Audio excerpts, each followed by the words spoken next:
নমস্কার বন্ধুরা, বং এনজয় চ্যানেলে আপনাদের সকলকে জানাই স্বাগত।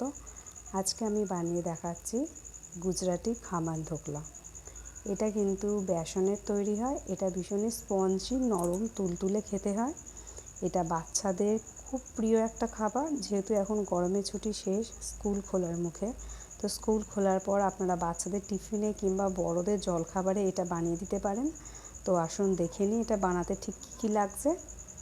এটা বানাতে আমরা ফার্স্টেই নিয়ে নিচ্ছি 2 কাপ বেসন, তার সাথে অল্প পরিমাণ লবণ, অল্প হলুদ, কালো সর্ষে, তার সাথে নিচ্ছি কারি পাতা, অল্প কাঁচা লঙ্কা, ইনো আর একটি পাতিলেবু।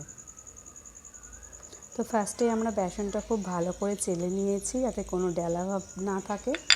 এরপর এর মধ্যে নিয়ে নিচ্ছি অল্প লবণ, হলুদ। এটাকে আমরা ভালোভাবে ফার্স্টে মিশিয়ে নেব।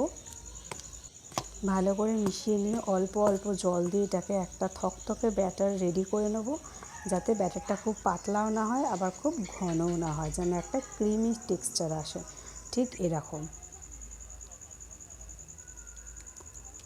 এটা ঠিক ব্যাটারটা এইভাবে রেডি হয়ে গেলে এর মধ্যে আমরা ইনো মিশিয়ে দেবো। আপনারা দেখুন, ইনো মেশানোর ফলে এটা কিন্তু ভীষণ ফুলে উঠবে, খুব ফ্লাফি একটা টেক্সচার চলে আসবে এর মধ্যে। ইনোটা কিন্তু খুব ভালোভাবে মেশাতে হবে। দেখুন বেসনটা ঠিক কতটা ফুলে উঠেছে। এটা একদম খুব ভালোভাবে রেডি হয়ে গেছে ব্যাটারটা। এবার আমি একটা ছোট্ট পাত্রের মধ্যে অল্প একটু সর্ষের তেল ভালোভাবে চারিদিকটা মাখিয়ে নিয়েছি। আপনারা সাদা তেলও ইউজ করতে পারেন কিংবা বাটারও ইউজ করতে পারেন। এরপর আমরা এখানে অল্প অল্প করে ভালোভাবে বেসনের যে ব্যাটারটা রেডি করেছি সেটা এখানে দিয়ে দেবো। ব্যাটারটা দিয়ে কিন্তু ভালো করে চারিদিকে স্প্রেড করে দিতে হবে। এবার ভালো করে যে আপনি যে পাত্রে ব্যাটারটা নিচ্ছেন সেটা একটু ঠুকে নেবেন, যাতে ভেতরে কোনো ফাঁকা জায়গা থেকে না যায়। ভালোভাবে আমি চারিদিকে এটিকে ছড়িয়ে দিচ্ছি।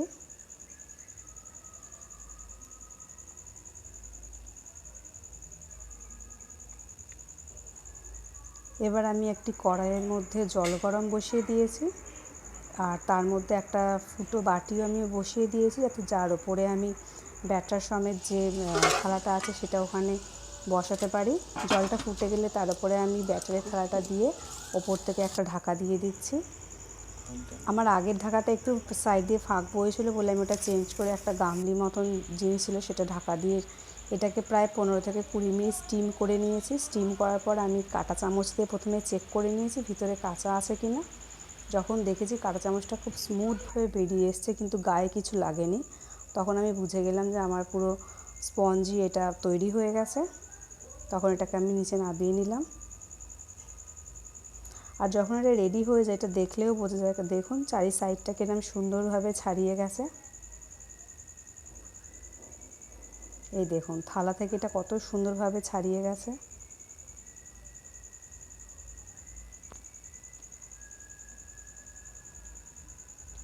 এবার এটাকে আমরা একটা থালার মধ্যে নামিয়ে নিচ্ছি।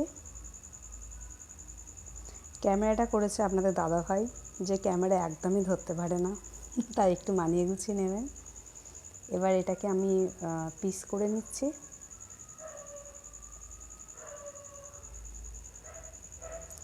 আমি এখানে চৌকোস পিস করছি, আপনারা চাইলে এখানে বরফি আকারেও পিস করতে পারেন, যেটা আপনাদের মনে ভালো লাগবে সেটা আপনারা করবেন।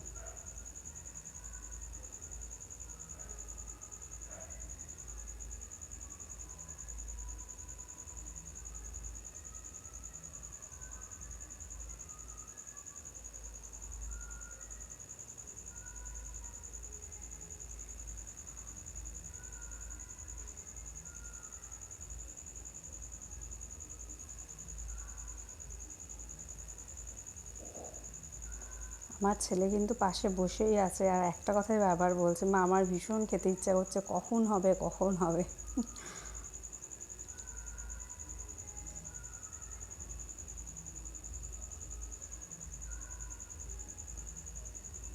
দেখুন এটাকে আমি খুব ভালোভাবে কেটে নিলাম। এবার আমি এর ওপরে যে চাটনিটা দেওয়া হয় সেটা রেডি করে নেব। ফার্স্টে কড়াই দিয়ে দেবো অল্প একটু সর্ষের তেল। এটা কিন্তু সর্ষের তেলেই করতে হবে চাটনিটা। সর্ষের তেলটা খুব ভালোভাবে গরম করে নেব। গরম করে নিয়ে এর মধ্যে আমি দিয়ে দেবো একে একে কাঁচা লঙ্কা আর কালো সর্ষে। কাঁচা লঙ্কা আর কালো সর্ষেটা ভাজা হয়ে খুব সুন্দর যখন গন্ধ বেরোবে তখন আমি এর মধ্যে অ্যাড করে দেবো কারি পাতা।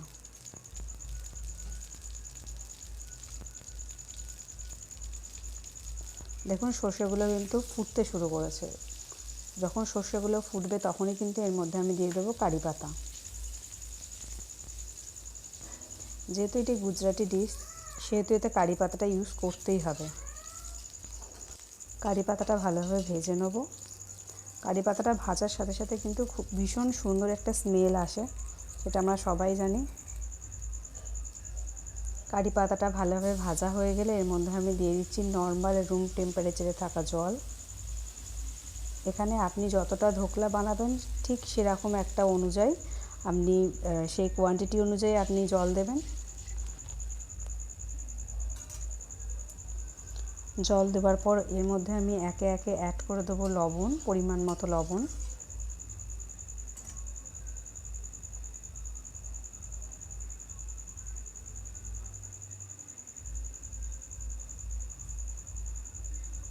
এই দেখুন আমি পরিমাণ মতো লবণ অ্যাড করে দিচ্ছি।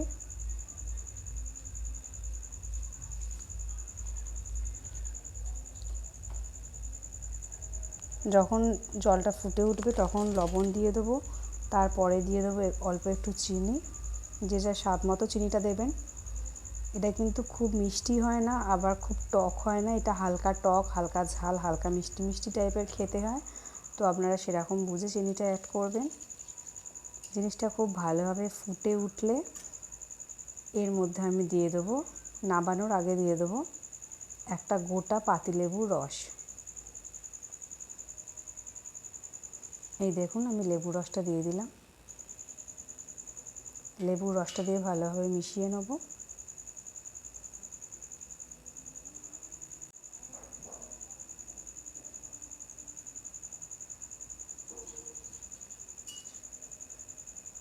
ভালোভাবে মিশিয়ে নেওয়ার পর আমি গ্যাসটা অফ করে দেবো।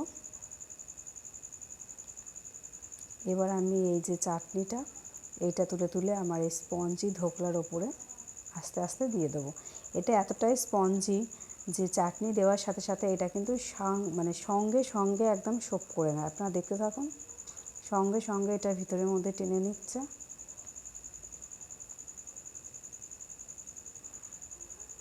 এই দেখুন একটুও চাটনি কিন্তু থালার বাইরে পড়েনি, পুরো চাটনিটাই কিন্তু ভেতরে শুষে নিয়েছে। আমি এক পিস বার করে আপনাদের দেখাচ্ছি, দেখুন ঠিক কতটা স্পঞ্জি এটা হয়েছে। এটা আপনারা সবাই বাড়িতে ট্রাই করবেন, আশা করি আপনাদের সবার ভীষণ ভালো লাগবে। আর যদি রেসিপিটা আপনাদের ভালো লাগে তাহলে অবশ্যই লাইক, শেয়ার, কমেন্ট করতে ভুলবেন না। আর যারা আমার চ্যানেলে নতুন তারা কিন্তু অবশ্যই সাবস্ক্রাইব করে যাবেন।